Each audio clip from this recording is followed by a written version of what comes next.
नमस्कार दोस्तों, मुद्दे की बात में आपका स्वागत है। प्रधानमंत्री नरेंद्र मोदी गुरुवार को लखनऊ में थे। जैसा हमने आपको पहले भी बताया, उन्होंने राष्ट्रीय प्रेरणा स्थल का लोकार्पण किया। इस प्रेरणा स्थल में जनसंघ के संस्थापक डॉक्टर श्यामा प्रसाद मुखर्जी, संस्थापक सदस्य दीनदयाल उपाध्याय और पूर्व प्रधानमंत्री अटल बिहारी वाजपेयी की प्रतिमाएं लगी हुई हैं। क्या इन तीन कद्दावर ब्राह्मण चेहरों के जरिए बीजेपी ब्राह्मण समाज को कोई सियासी संदेश देना चाहती है? ये सवाल इसलिए भी अहम है क्योंकि एक दिन पहले ही लखनऊ में ब्राह्मण विधायकों की एक बैठक हुई, जिसे कम से कम समाजवादी पार्टी ने तो ब्राह्मणों की जातिगत गोलबंदी करार दिया। बीजेपी के अंदर एक फैक्शन के तौर पर इस बैठक को समाजवादी पार्टी ने पेश किया। अखिलेश यादव से लेकर शिवपाल यादव तक के रिएक्शन भी आए, जिन पर हम आगे बात करेंगे। तो इस पूरी पॉलिटिक्स को तफसील से समझने के लिए, इसकी जिसे कहते हैं कि खबर के पीछे की खबर समझने के लिए हमारे साथ मौजूद हैं आजतक.in के एसोसिएट एडिटर कबूल अहमद। कबूल, आपका बहुत बहुत स्वागत है। तो सबसे पहले तो आपसे यही सवाल है कि प्रेरणा स्थल पर डॉक्टर श्यामा प्रसाद मुखर्जी, दीनदयाल उपाध्याय, अटल बिहारी वाजपेयी, इन कद्दावर नेताओं की, इन कद्दावर ब्राह्मण नेताओं की जो प्रतिमाएं, उनका भव्य लोकार्पण समारोह आज प्रधानमंत्री नरेंद्र मोदी की मौजूदगी में हुआ, क्या संदेश है इसका? नीरज भाई, दिलचस्प बात यह है कि जनसंघ भी भारतीय जनता पार्टी का जो उदय हुआ है वो जनसंघ से ही हुआ है। सबसे पहले जो पार्टी बनी वो जनसंघ बनी, जनसंघ से ही जनता पार्टी बनी, फिर जनता के बाद पार्टी के बाद भारतीय जनता पार्टी का उदय होता है। और जो जनसंघ की बुनियाद रखी गई उसमें वो जो आज तीन प्रधानमंत्री ने जिन तीन जो नेताओं की प्रतिमा का अनावरण किया है वो जनसंघ की संस्थापक सदस्यों में से तीनों रहे हैं, चाहे वो अटल बिहारी वाजपेयी हों, श्यामा प्रसाद मुखर्जी हों या फिर दीनदयाल उपाध्याय। इन तीनों नेताओं को अगर ताल्लुकात देखा जाए नीरज भाई, तो इसमें सिर्फ जो है अटल बिहारी वाजपेयी का उत्तर प्रदेश से ताल्लुकात रहा है, खास तौर से उस जगह से जो उत्तर प्रदेश में लखनऊ की राजधानी जहां पे आज प्रतिमा का अनावरण किया गया है। इसके अलावा श्यामा प्रसाद मुखर्जी पश्चिम बंगाल से थे, दीनदयाल उपाध्याय राजस्थान से रहने वाले थे, लेकिन ये अलग अलग राज्य के थे। लेकिन इनकी तीनों नेताओं की समानता क्या थी? ये तीनों नेताओं की समानता यह है कि तीनों ने एक ही साथ जो है जनसंघ की बुनियाद रखते हैं, तीनों एक ही समुदाय से आते हैं, ब्राह्मण समुदाय से। तो निश्चित तौर पे जिस तरह की आपने बात की है नीरज भाई, उसमें साफ है कि आज भारतीय जनता पार्टी कोई भी काम करती है, उसके हर कदम के पीछे कोई न कोई पॉलिटिकल मैसेज होता है।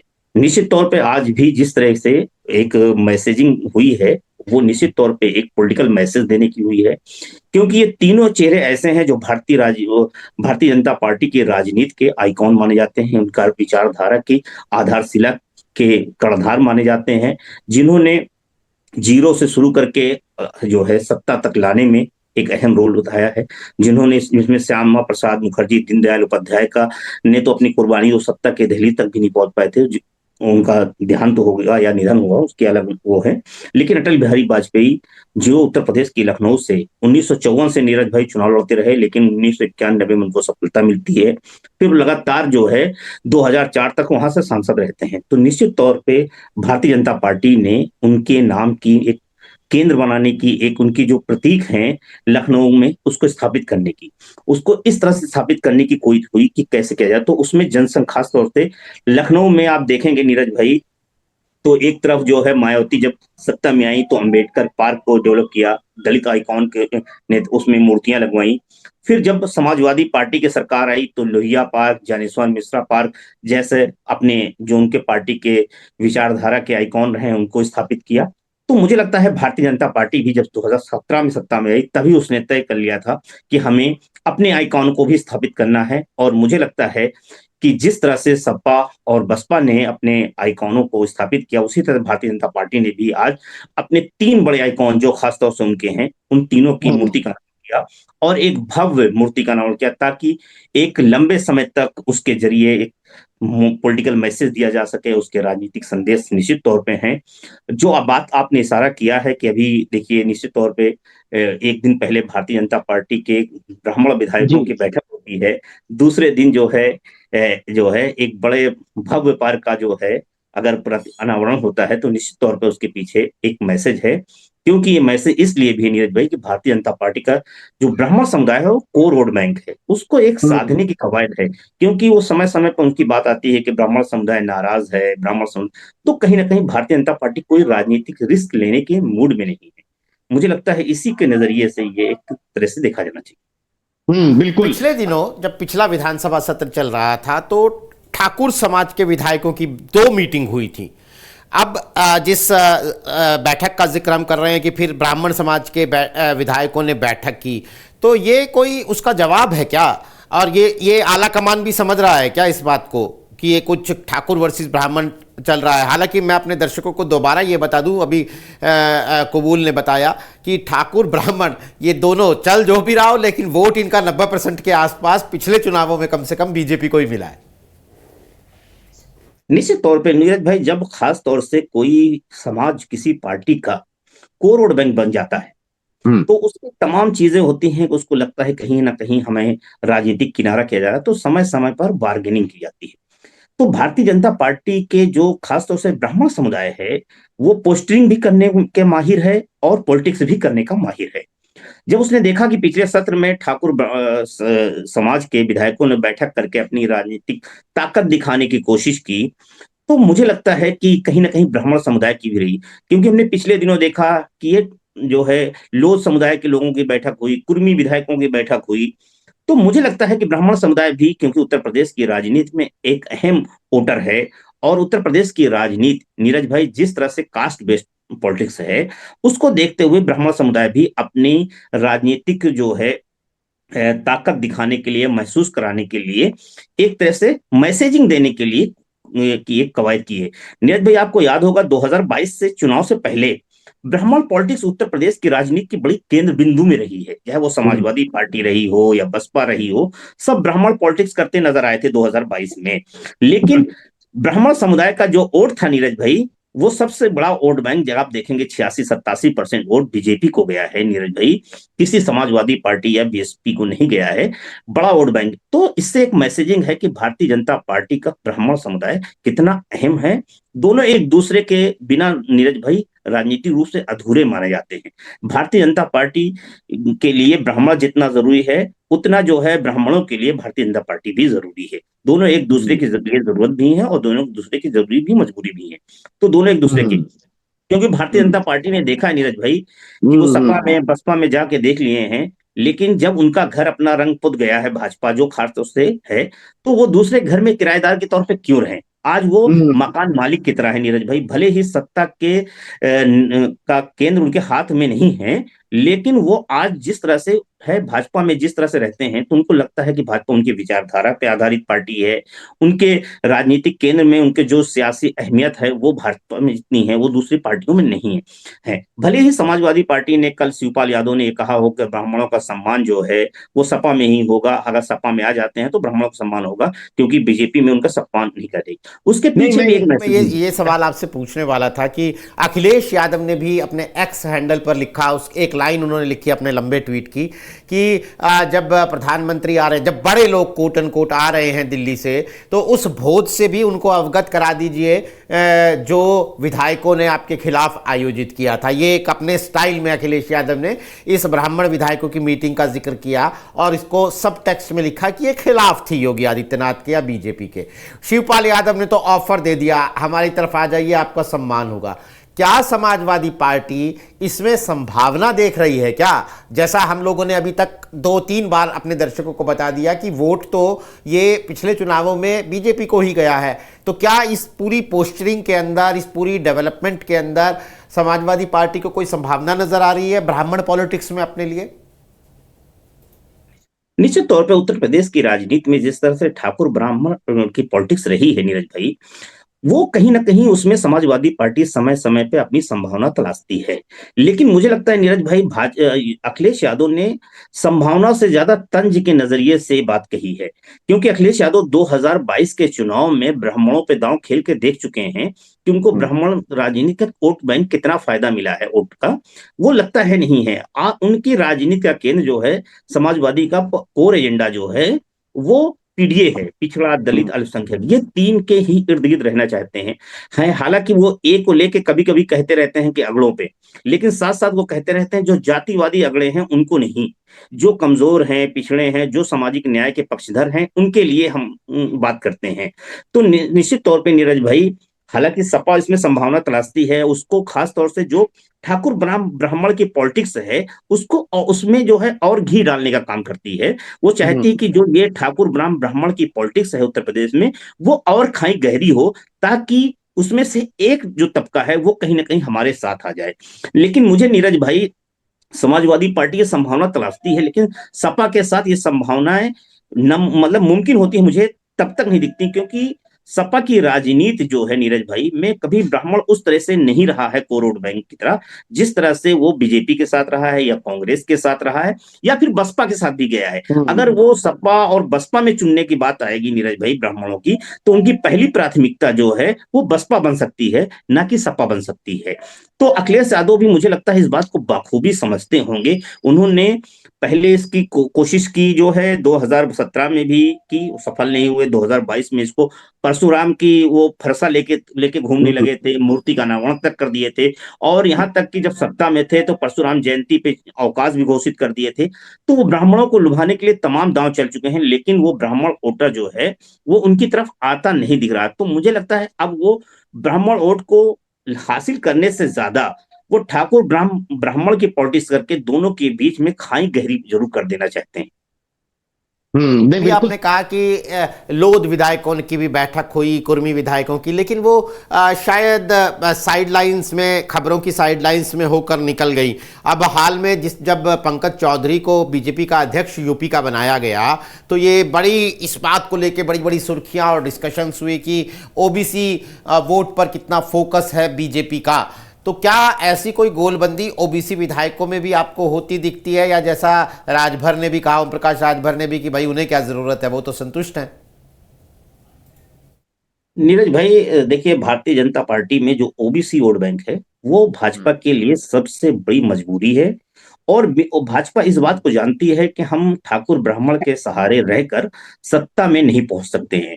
भाजपा ने इसीलिए अपने जो सामाजिक समीकरण है उसका विस्तार कर दिया है, अपने सोशल इंजीनियरिंग का दायरा बहुत बढ़ाया है। ठाकुर ब्राह्मण बनियों की जो पार्टी मानी जाती थी उस दायरे से बाहर निकलकर भारतीय जनता पार्टी ने अपने ओबीसी वोट बैंक पे फोकस किया है। नीरज भाई, पिछले आप लगातार देखें तो भाजपा के पिछले 11 सालों में 5 अध्यक्ष बने हैं, 5 में से 4 अध्यक्ष ओबीसी समुदाय से हैं, जिसमें 2 खासतौर से कुर्मी समुदाय के जो बड़ा वोट बैंक है ओबीसी में, यादवों के बाद दूसरा कुर्मी है, उसके अध्यक्ष बने, चाहे स्वतंत्र देव सिंह हो या अभी मौजूदा समय में पंकज चौधरी हो। इसके अलावा केशव प्रसाद मौर्य थे, फिर भूपेन्द्र चौधरी थे, ये भी जाट समुदाय से आते हैं, भूपेन्द्र चौधरी भी।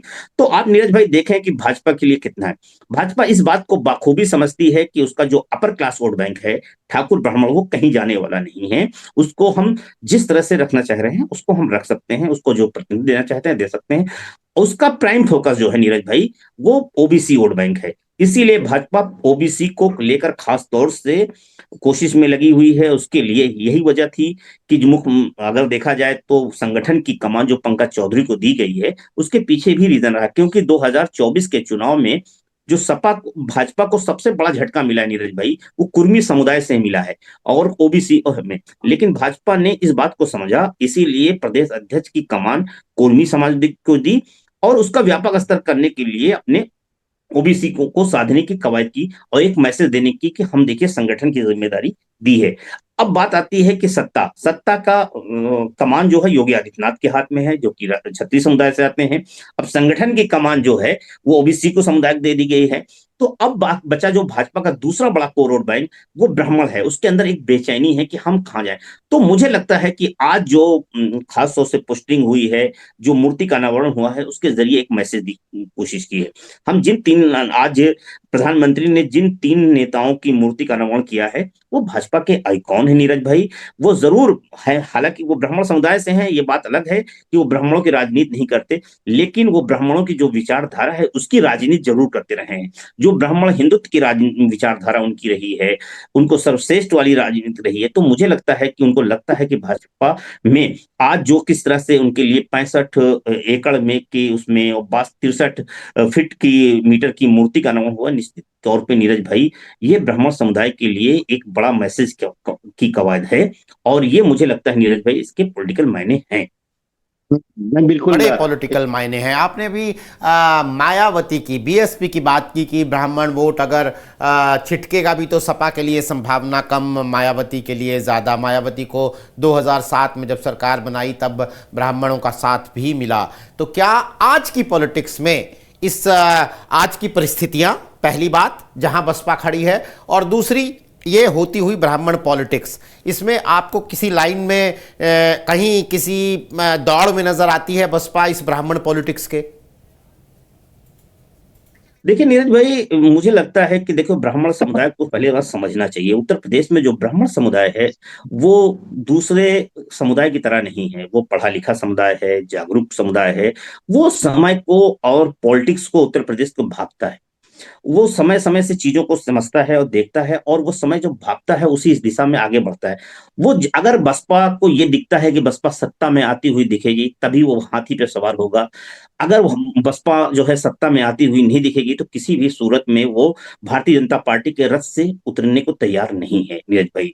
और आज की जो सूबे उत्तर प्रदेश की हालात हैं उसमें मुझे लगता है बसपा उस स्थिति में 2007 में बसपा के साथ तभी गया था जब बसपा उत्तर प्रदेश की सत्ता में आती हुई नजर आ रही थी, क्योंकि उत्तर प्रदेश में उस समय का जो इलेक्शन था नीरज भाई, वो सपा बनाम जो है बसपा का इलेक्शन हुआ था। उसमें बीजेपी कहीं नहीं थी। आप देखेंगे 2007 का इलेक्शन हो या 2012 का इलेक्शन हो, वहां पे बीजेपी बहुत ही खराब कंडीशन में थी। लेकिन उन दोनों चुनाव में नीरज भाई अगर हम बात करें उस वक्त के, आप सीएसडीएस के आंकड़े उठा के देख लीजिए, तब भी ब्राह्मणों की ज्यादा वोट मिला था वो भारतीय जनता पार्टी को ही मिला था।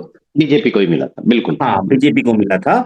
तो इससे समझा जा सकता है कि, अब मुझे याद है कि बसपा को 2007 का चुनाव जिसमें बसपा ये कहा गया ब्राह्मण संघ बजाएगा, हाथी जो है जाएगा, दिल्ली जाएगा, ये भी नारा खूब गूंजा था। तो बसपा के लिए जो हाथी नहीं गणेश है, विष्णु शंकर महेश है, इस तरह के नारे गढ़े गए थे नीरज भाई। वो अगर उस दौर में देखा जाए तो बसपा को उस समय भी महज 37% ब्राह्मणों ने वोट दिया था, और उस वक्त भी ब्राह्मणों का 50% वोट भाजपा को मिला था। 2012 का अगर देखा जाए तो उस वक्त भी 55% से ज्यादा ब्राह्मणों ने बीजेपी को वोट दिया है। तो नीरज भाई जब देख रहा था बीजेपी सत्ता में नहीं आ रही तब भी ब्राह्मणों का बड़ा वोट बैंक जो है भाजपा के साथ होता था। तो आज की सूरत में जब बसपा खासतौर से बात कर रहा हूं, बसपा जब लड़ाई में ही नहीं दिख रही नीरज भाई, ट्रायंगल फाइट बनाती नहीं दिख रही है, तो ऐसी सूरत में ब्राह्मण समुदाय जो है किसी भी सूरत में मुझे नहीं लगता कि भाजपा से उचट के वो जाएगा। हाँ, उत्तर प्रदेश में अगर स्थिति बनती है, अगर कोई एक बड़ा वोट बैंक बसपा के साथ खड़ा हो जाए और उत्तर प्रदेश में ये स्थिति दिखे कि भाजपा किसी भी सूरत में सत्ता में नहीं आ सकती है, ऐसी सूरत में मुझे लगता है नीरज भाई तब वो भाजपा पे के मतलब बसपा के हाथी पे सवार हो सकता है। इसके अलावा तो मुझे कोई विकल्प नहीं दिख रहा है। और 2022 में मुझे बहुत कुछ लगा था, ब्राह्मण बहुत नाराज है बहुत, उसके बावजूद जिस तरह से वो मायावती ने भी और सपा ने भी ब्राह्मण दांव खेले, कांग्रेस भी बहुत उस समय कांग्रेस भी खेल रही थी। जितिन प्रसाद उस वक्त कितने बाकायदा लिस्ट जारी करते थे, बाद में वही जितिन प्रसाद जो है भाजपा के रथ पे सवार हो गए। भाई उस समय देखा जा सकता है कि बीजेपी में खास तौर से ब्राह्मण समुदाय वो आज की सूरत में किसी भी सूरत में छोड़ने को तैयार नहीं, बिल्कुल सही बात है। जब ये ब्राह्मण विधायकों की बैठक हुई उसके बाद बुधवार को किसी जैसा होता है, पत्रकार कोशिश करते हैं, तो ब्रजेश पाठक जिन्हें सरकार में ब्राह्मणों की नुमाइंदगी से सीधे सीधे जोड़ कर देखा जाता है कि वही सत्ता में जो सोशल इंजीनियरिंग बीजेपी ने किया है, ब्रजेश पाठक ब्राह्मणों की नुमाइंदगी करते हैं। तो इस बैठक के बारे में, विधायकों की बैठक के बारे में ब्रजेश पाठक से पूछा जब पत्रकारों ने, तो वो बिना कुछ बोले चले गए। तो मैं जानना चाहता हूँ कि उनके लिए भी सरप्राइज थी ये बैठक या छुपा रहे हैं, हो रहा है, लेकिन मैं तो चूंकि डिप्टी सीएम हूं तो मैं दूर से देख रहा हूं इसको। नीरज भाई, ब्रजेश पाठक बहुत मंझे हुए खिलाड़ी हैं और उत्तर प्रदेश की राजनीति को बहुत समझते हैं। ब्राह्मण राजनीति को मुखर होकर राजनीति करते हैं, लेकिन वो इस तरह के किसी भी नैरेटिव में फंस नहीं चाहते। आप देखिए दिलचस्प कहानी कि जब ब्राह्मणों की बैठक होती है उसमें ब्रजेश पाठक नहीं जाते हैं, उसमें ब्रजेश पाठक की तस्वीर नहीं आती। आप समझ सकते हैं भाजपा विधायकों ने बैठक की हो, कोई भले ही डिनर की हो, दावत की हो, और उसमें क्या वो अपने ब्रजेश पाठक को नहीं बुलाएंगे? मुझे लगता है नामुमकिन। ब्रजेश पाठक उस बैठक में जानबूझकर नहीं गए नीरज भाई। और उस ब्राह्मण बैठक की तस्वीर सामने आने के बाद भी एक ब्रजेश पाठक भी एक तस्वीर जारी करते हैं, और उस तस्वीर में वो ओबीसी और दूसरे विधायकों के साथ खड़े होके फोटो खिंचाते हैं और ये बताते हैं कौन किस जात का है। तो आप नीरज भाई समझ सकते हैं कि ब्रजेश पाठक किस तरह से मंझे हुए खिलाड़ी हैं। वो समझते हैं, वो चाहते हैं, वो भले ही ब्राह्मणों के प्रतिनिधित्व करते हों, लेकिन वो इस तरह की राजनीति में, इस तरह के नैरेटिव में नहीं फंसना चाहते हैं। जिस तरह से वो खुल के, मतलब ब्राह्मणों के, आप देखेंगे उत्तर प्रदेश में तो जो तमाम ब्राह्मण विधायक हैं वो ब्रजेश पाठक के पास जाते हैं, उनके काम कराते हैं, उनसे मिलते हैं। लेकिन ब्रजेश पाठक उसको, या कभी किसी ब्राह्मण के खिलाफ कोई घटना हो जाती है तो ब्रजेश पाठक मुखर होकर नजर आते हैं। लेकिन ब्रजेश पाठक इस तरह की गोलबंदी के हित, मतलब खड़े होकर उसके साथ दिखाई नहीं देते। वो चाहते होंगे कि ब्राह्मण गोलबंदी होनी चाहिए, लेकिन उसकी पोस्टरिंग खुद में के पोस्टर बॉय नहीं बनना चाहते हैं, क्योंकि उत्तर प्रदेश के सरकार के बड़े ओहदे पे हैं और खास तौर से उनको ब्राह्मण प्रतिनिधित्व के तौर पर सोशल इंजीनियरिंग साधने के लिए बीजेपी ने ही उनको डिप्टी सीएम जैसा पद दिया है। वो भले ही बीजेपी के बैकग्राउंड से न हो, बीएसपी बैकग्राउंड से आए हुए हैं, इसके बावजूद जो है उनको दिया गया है। तो नीरज भाई इस बात को ब्रजेश पाठक समझते हैं, इसीलिए ब्रजेश पाठक उस बात से किनारा करते हैं और दूसरी तरफ एक मैसेज देने की कोशिश करते हैं कि देखिए, जो ब्राह्मणों की लामबंदी की बात हो रही है, देखिए मैं उसमें हिस्सा नहीं हूं, न उसका कोई मेरे पीछे उसमें है, लेकिन हम तो सर्व समाज की राजनीति करते हैं, हम सर्व समाज के नेता के तौर पर, देखिए हमारे साथ ओबीसी नेता भी हैं, दलित भी नेता हैं। तो वो एक तरह की, उस तरह की राजनीति ब्रजेश पाठक करते हुए नजर आते हैं। बहुत ही दीवार पर अपनी दावेदारी का पोस्टर तो ब्राह्मण लगाएं, लेकिन उसका पोस्टर बॉय कौन होगा ये बड़ा नाप तोल कर चुना जा रहा है। बहुत अच्छा ये आपने एक रूपक गढ़ा इसके लिए। तो दोस्तों, ब्राह्मण राजनीति पिछले 2-3 दिनों से खासतौर पर उत्तर प्रदेश के अंदर जिस तरह से मुखर है, वो साफ ये संदेश दे रही है कि चुनावी साल अब शुरू हो चुका है और अब आने वाले दिनों में हमें इसी तरह जातियों की, इलाकों की, नेताओं की, पार्टियों की, गठबंधनों की, ये तमाम अलग अलग तरह की राजनीतिक घटनाएं अपनी अपनी शक्ल गढ़ती हुई नजर आएंगी। हमारी नज़र इन तमाम चीज़ों पर बनी रहेगी। हमारे साथ आज कार्यक्रम में शिरकत करने के लिए कबूल आपका बहुत बहुत शुक्रिया। तमाम दर्शकों का भी आभार। आज के लिए नमस्कार।